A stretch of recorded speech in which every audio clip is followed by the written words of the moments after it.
Hi again, and welcome to Tech Tip Tuesday. It's Holly with SCN, and today for the Tech Tips, we're going to focus on video again. Video is everywhere, and you keep seeing articles on you need to do videos, what everybody's watching, etc., etc. So today I started thinking about what it is about video to try and get anyone started who just hasn't done so yet.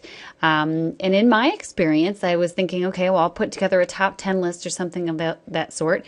But then I decided to go a little bit different route and reach out to some different groups to seek out their top tips for video that could help you get started. So I talked to some of my veterans in the TV business I used to work with, as well as the students in the high school video class that I help to teach. So I had them give me their top tips for somebody who wanted to just start out in video. And so we'll go through those now. Kind of covers a whole wide variety of things. So if you were just looking for some things to focus on and get you started, here we go. The first one is, I really liked this one as the first one. Use a tripod and have good audio.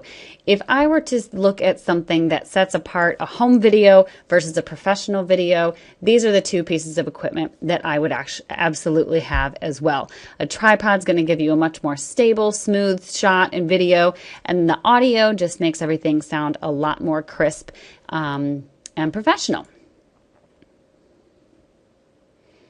The second thing, pre-production. Of course, this is my favorite one. I always go in with a plan. So plan it out, visualize it, think about what kind of video you're going to get. That's that whole video planning sheet that we had earlier. So email me if you want a look at that again. But, get an idea, kind of create your script, know your questions and everything you're going to ask.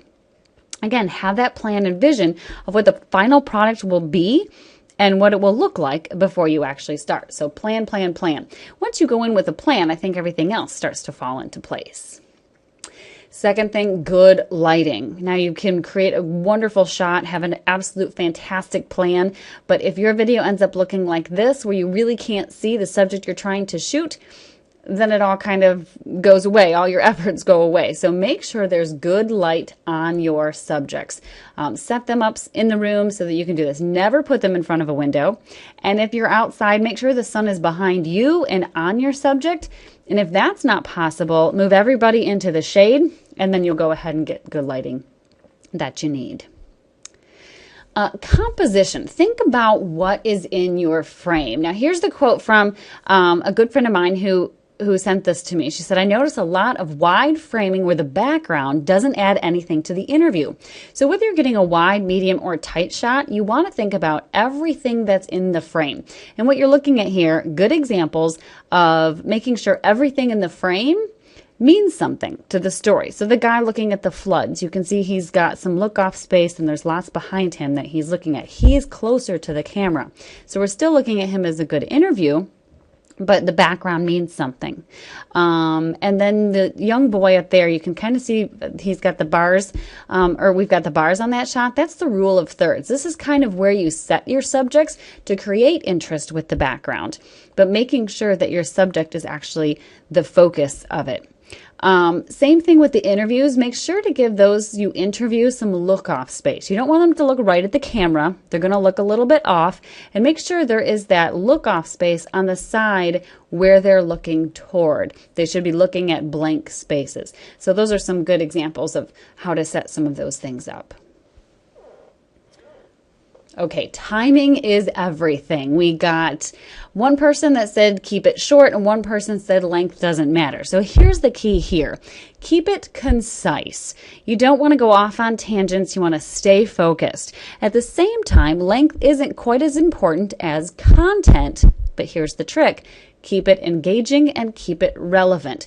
So you want to keep things as short as possible and concise as possible, but make sure to get in all of the relevant information. And okay, I loved this piece of advice. Before you go out and buy a camera and a tripod and a microphone and everything like that, if you're not used to doing it, you're going to have a lot of apprehension about buying all of the equipment. And for something that you don't know whether you're actually ever going to use or not. So here's a great place to start. You probably already have an iPhone or some sort of smartphone or a tablet in your hands. So start with that.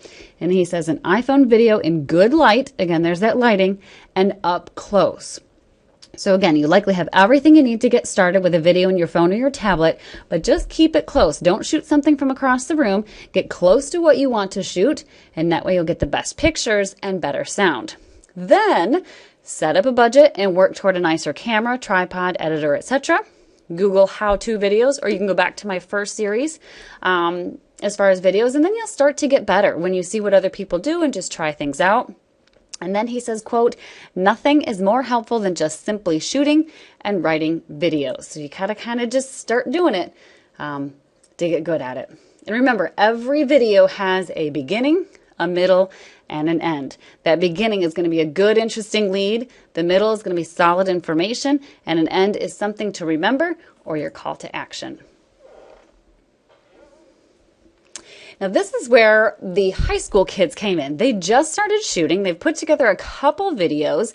And the one thing that most of them said was get lots of shots so you have more to work with.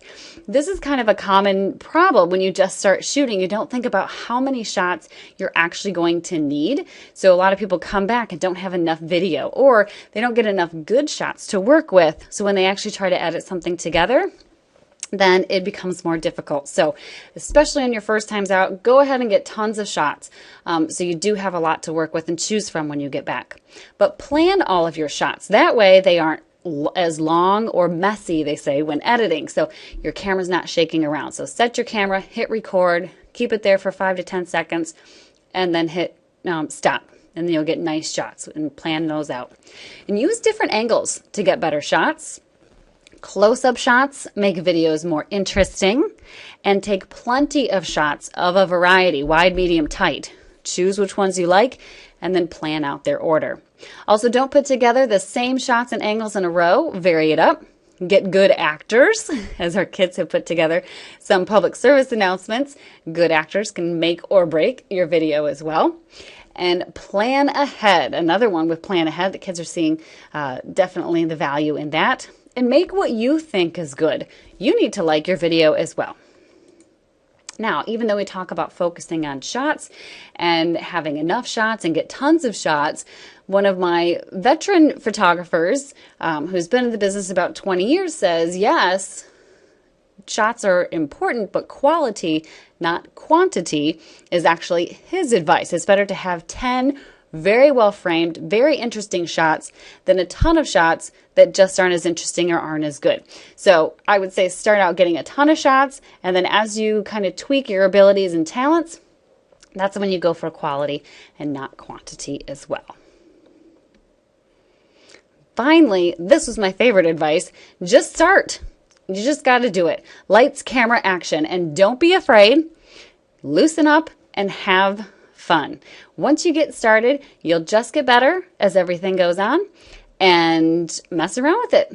Video is fun, video is interesting, and hopefully you have a good time with it. And as always, if you have any questions, just let me know. Send me an email. Have a great day.